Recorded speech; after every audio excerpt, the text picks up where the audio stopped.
Keisha Knight Pulliam. She is here. Aww, that's her back in the day. She is a grown and beautiful woman, sophisticated businesswoman in town for a specific event. We'll talk about her event. We'll talk about her past and her present. That's coming up. Starting right now, the benchmark for best just reached where only Toyota could take it.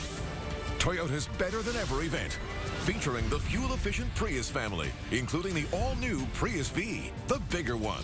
Save big on the third-generation 2011 Prius at 50 mpg with 0.9 financing or $750 cash back.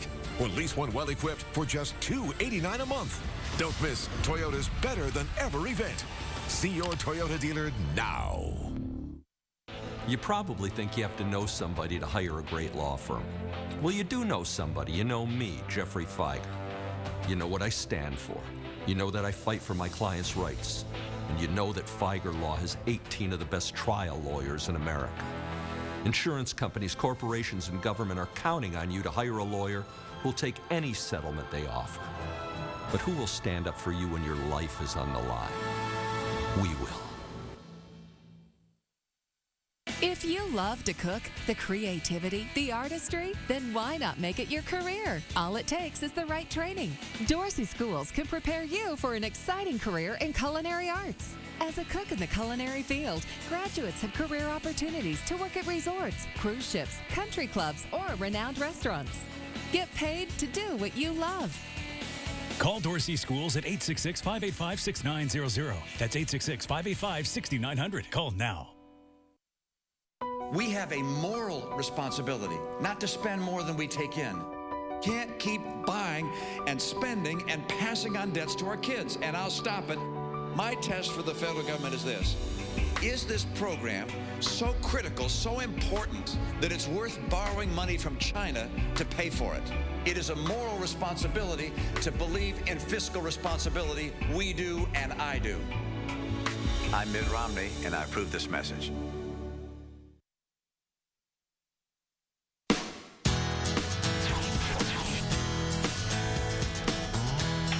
How you doing? Good to see you. Hobnob Drive magazine. Yes. All the ladies of Hobnob. You're in here for a special event, and we'll talk about that in just a moment. But first of all, House of Pain, how cool is that?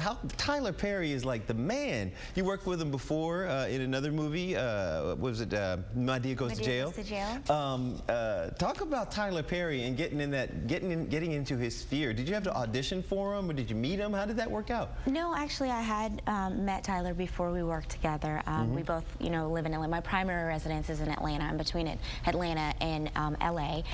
However, they called me, and it was a 2-episode arc that turned into, I guess, 100 plus at this point. Yeah. So it worked out well. I love being able to work and live in Atlanta. Going away from La La Land, and well, when you did the Cosby Show, it was in New York. Were you shooting in New York at the time? Yeah, we shot in New York. I'm originally from New Jersey, so I've definitely, had the pleasure of being able to live and work at home. So it works. It's just cool to see you. I feel like, your family, because, and I bet a lot of people feel this way because we watched you grow up on television. Do people just, what's the first thing people say to you when they walk up? Yeah, it's funny. It depends on how old the person is, because if they grew up with me on the Cosby Show, of course, it's like, oh my goodness, little Rudy, you're grown. But, it's funny because the kids now are watching, the House of Pain and my newer work, My Dia Goes to Jail, Beauty Shop, and so on, and they're like, that's Miranda, that's my character's name. And it's funny. I think the funniest I've ever gotten is, someone was like, they were so like trying to figure. They're like, you're Miranda Huxtable. I was like, that's a first, but kind of, sort of, yeah. Very nice. Now we just went from, I think we went from the Cosby Show to the Tyler Perry movie, and we're looking at your work. When you look back, when you say this is me at my best, what do you refer to? Me at my best? I think your best is ever evolving and ever changing. Yeah. Anyone who continues to set goals, I try to be my best me every day and improve that the following day. So. I like the way you roll.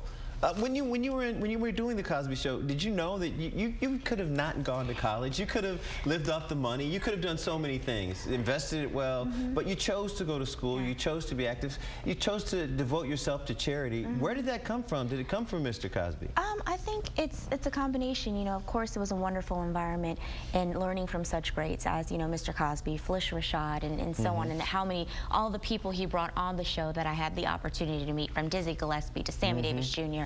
The list goes on and on. But also, you know, my family at home, it was something that was instilled in me that was very important. You know, community service from a young age has been something that we've done as a family, and you know, now having my own nonprofit, Camp Kizzy, it's something. I was a Bonner Scholar at Spelman, so it's part of who I am. It's part of life, and you know, I didn't make it here by myself, and I feel it's my duty to help those who are coming behind me. You have to pay it forward. Go ahead with your bad self. I like that. I like that.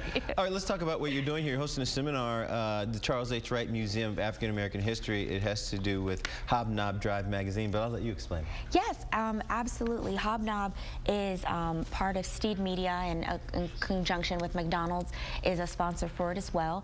And it's about women and empowerment, and highlighting and celebrating these women who have done so many wonderful things. And I've had the pleasure of being featured in Hobnob magazine, but there are also plenty of women here in Detroit that they are going to bring together, and you know, just let people know, because so often, like even little girls, like with my nonprofit Camp Kizzy, I bring in women so that they can see what they can dream for, because if they don't know it exists, they don't know to dream for it, to strive to achieve that.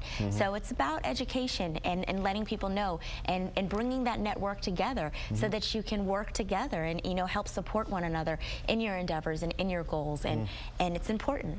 Yeah, very important.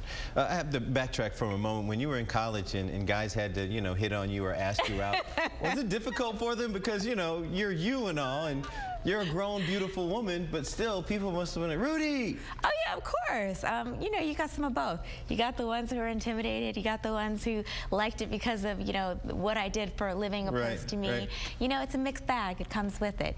You know, ultimately, you just kind of have to sift through it and trust your intuition, and that won't steer you wrong. Will acting always be your primary focus? I mean, I say your primary focus. Will you always act, or are you looking at maybe going into the business world, or staying with nonprofit and making more of that your... I do all of it. I have my own production company. I have my nonprofit. I enjoy acting. You know, I've never been one to limit, you know, what it is I choose to do. You know, as people, we have so many different just things that we enjoy, that we genuinely enjoy.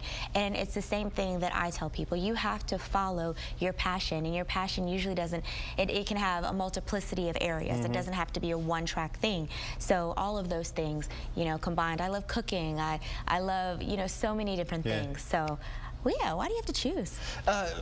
Do you keep in touch with any of the other Cosby kids, Malcolm, Jamal Warner, any of the other? Do you guys ever call each other, or you talk on the phone and meet up and have lunch? And Absolutely, all of the above. You know, my house in LA actually is right around the corner between Malcolm and Tempest's house. So I do get a chance to see them, and we do keep in touch. And Malcolm now has his BET show, Read Between the Lines, and you know, he's in Atlanta filming that. So I see him there because we both film in Atlanta.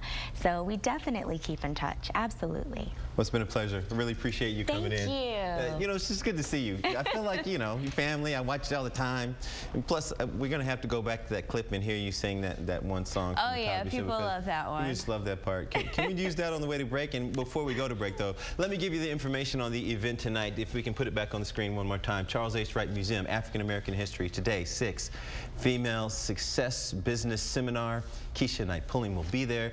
By the way, you can go to our website at myfoxdetroit.com, get all the information you need as well. Now, as we go to break, we'll reminisce with you. Let's do it. If you don't mind, we'll go back to one of my favorite clips of the show. This was fun. Yeah. What do you think when you see this? You know, it's crazy, because I felt like such a big person inside that I didn't realize I was that small. But we had a bet, actually, me and Mr. Cosby, this episode, who would do their part better. I think I won. But, you know, y'all can be the judge. I think you did, and the ratings tell the truth. We'll be right back on The 9. Thanks for coming in. Thank you.